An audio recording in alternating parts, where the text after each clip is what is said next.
The air in Thorne and Sons Horology hummed with a quiet, steady rhythm. Not the thrum of electricity, but the collective, ancient heartbeat of 100 clocks. Pendulums swung in synchronized whispers, gears whirred with meticulous precision, and the scent of aged wood, brass polish, and faint oil hung heavy, a comforting balm to Elias Thorne. His hands, calloused and stained, moved with practiced grace over the delicate inner workings of a grandfather clock, a relic from a time when patience was a virtue and craft a calling. Elias was a man out of time, much like his shop. In a city that raced towards sleek glass towers and digital convenience, Thorne and Sons was an anachronism. He was a master watchmaker, a quiet guardian of intricate mechanisms, but the world had little need for such quiet mastery anymore. His days were spent coaxing life back into forgotten heirlooms while outside the neighborhood was being swallowed whole by progress. "Still here, Thorne?" The voice, sharp and dismissive, sliced through the tranquil ticking. Elias didn't need to look up to know it was Mr. Silas Blackwood. The developer stood framed in the shop's doorway, a silhouette against the harsh glare of noon, his tailored suit a stark contrast to Elias's oil-stained apron. "Thought you'd have packed up that dust trap by now. The permits are almost through. We're moving fast." Elias slowly lowered his magnifying loupe. "Good morning, Mr. Blackwood. We're not going anywhere." Blackwood chuckled, a dry, grating sound. "Optimistic, aren't we? This whole block is slated for the Metropolitan Rise project. Luxury apartments, high-end retail. Your establishment is hardly part of the vision. It's an eyesore, a museum of obsolescence." He gestured vaguely at the shelves packed with antique timepieces, each a testament to centuries of human ingenuity. "Frankly, I'm doing you a favor. Offering you a buyout, even a pathetic one, for this relic."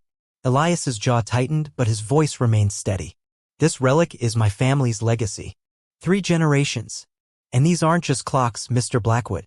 They're memories. History. Things that matter. Things that don't generate profit," Blackwood retorted, pulling a glossy brochure from his inner pocket. "Look, Thorne. Here's a rendering of what will stand here. Imagine the prestige. The progress. You're holding up the city's future." He tossed the brochure onto Elias's workbench, landing amidst his delicate tools. It depicted a towering glass edifice, cold and impersonal, with no room for the warm glow of Thorne and Sons. Elias said nothing, merely picking up the brochure and placing it carefully on a stack of newspapers as if it were a piece of trash. Blackwood's smile faltered. "Fine. Have it your way. But don't say I didn't warn you. When the wrecking ball comes, it won't distinguish between legacy and rubble." He turned and strode out, his expensive shoes clicking sharply on the old wooden floor, the silence he left behind feeling heavier than before. Elias sighed, the familiar ache of weariness settling in his shoulders. He was barely making rent. Customers were dwindling, drawn away by cheaper, faster repairs at sterile tech hubs. He loved his craft, but passion didn't pay bills. He was fighting a losing battle, and he knew it. A soft chime from the shop door announced a new arrival. An elderly woman, frail but elegant, stepped inside. Mrs. Evangeline Thorne. No relation, but a frequent, almost ethereal presence in his shop. She wore a simple, impeccably tailored wool coat and carried a small, velvet-wrapped object. Her eyes, sharp and intelligent despite their age, scanned the room, settling on Elias. "Good morning, Elias," she said, her voice a gentle murmur like the turning of old clockwork. "I hope I'm not disturbing you." "Never, Mrs. Thorne," Elias replied, a genuine smile touching his lips. Her visits were a quiet comfort, a reminder that some people still valued the intricate beauty he preserved. She placed the velvet bundle on the counter. "Another challenge for you, I'm afraid." She unwrapped it to reveal a tiny, exquisite music box, its delicate painted lid depicting a pastoral scene. "It belonged to my grandmother. The melody has faded and the figures no longer dance." Elias took it gently, his fingers tracing the fine lines of the carving. "It's beautiful. I'll do my best." Mrs. Thorne watched him, her gaze unusually intense.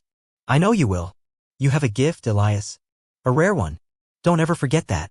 She paused, her eyes drifting towards the spot where Blackwood had stood moments earlier. There are those who see only the surface, the immediate profit. They mistake value for price. Her voice dropped almost to a whisper. "But some things are priceless. And those are the things worth fighting for." She paid him, as always, in crisp, new bills, then turned to leave. "I'll return in a fortnight, Elias. Keep the faith." The following 2 weeks were a blur of escalating pressure. Blackwood's legal notices arrived daily, each one more aggressive. His men started surveying the building, making Elias feel like a ghost haunting his own impending tomb. The few remaining customers, hearing the rumors of demolition, began to apologize as they took their business elsewhere. Elias felt a cold dread settle in his stomach. He was a clockmaker, not a fighter. He had no powerful connections, no legal team, just his quiet dedication. He found himself working late into the nights, the rhythmic ticking of the clocks a mournful backdrop to his despair.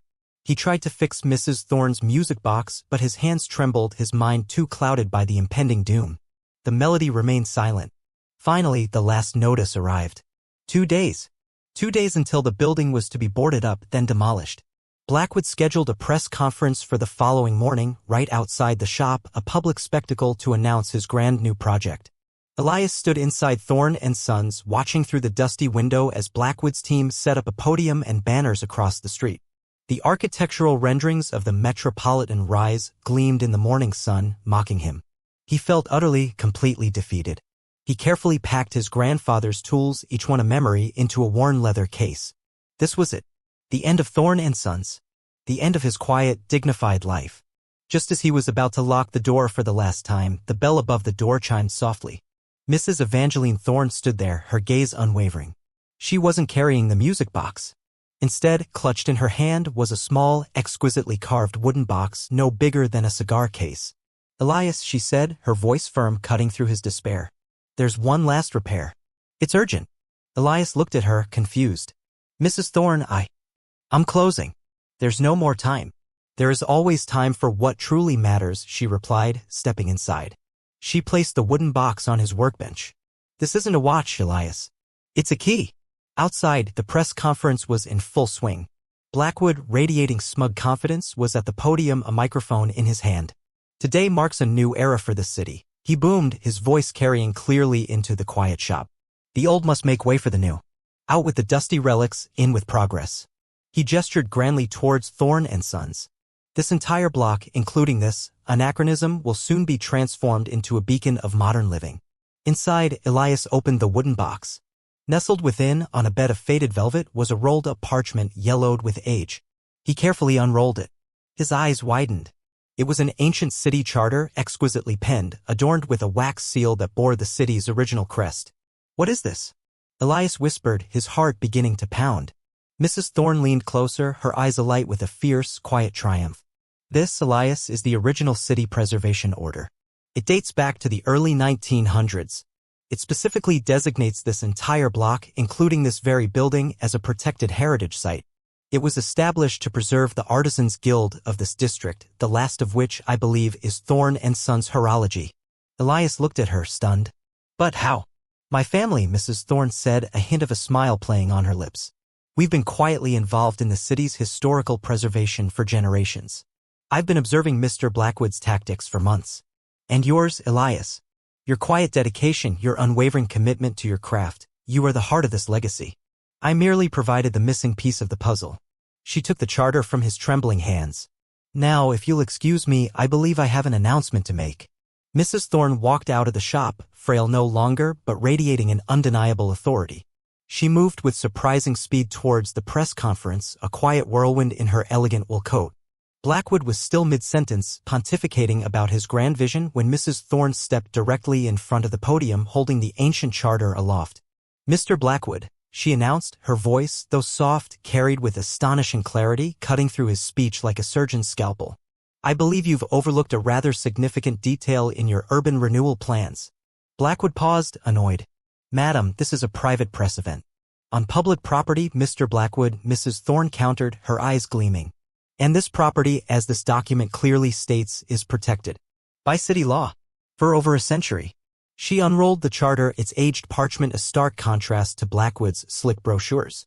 This building, Thorne Sons Horology, and indeed this entire block, is designated a historical landmark. Any attempts at demolition are not only illegal but a direct violation of city charter and a desecration of our shared heritage. A stunned silence fell over the crowd. Reporters, initially dismissive, began to murmur, their cameras flashing. A city official who had been standing awkwardly beside Blackwood suddenly looked very pale. He recognized Mrs. Thorne and the implications of the document she held. Blackwood's face, usually so composed, contorted in a mixture of disbelief and fury. This is outrageous. A forgery. You can't, oh, but I can, Mr. Blackwood, Mrs. Thorne interrupted, her voice gaining strength. And I will. The Historical Preservation Society, of which I am the chairwoman, has been quietly building a case against your aggressive acquisition tactics. This charter is the final nail in the coffin of your Metropolitan Rise project. All your permits are hereby revoked. Effective immediately. The city official, regaining his composure, stepped forward, nodding grimly. Mrs. Thorne is correct. The charter is indeed authentic. Mr. Blackwood, your project is on hold. Indefinitely. Chaos erupted. Reporters swarmed Mrs. Thorne, shouting questions. Blackwood, red-faced and sputtering, was surrounded by his own bewildered team. His grand announcement had imploded, his vision of a gleaming tower reduced to dust, not by a wrecking ball, but by a piece of parchment and a quiet, determined woman.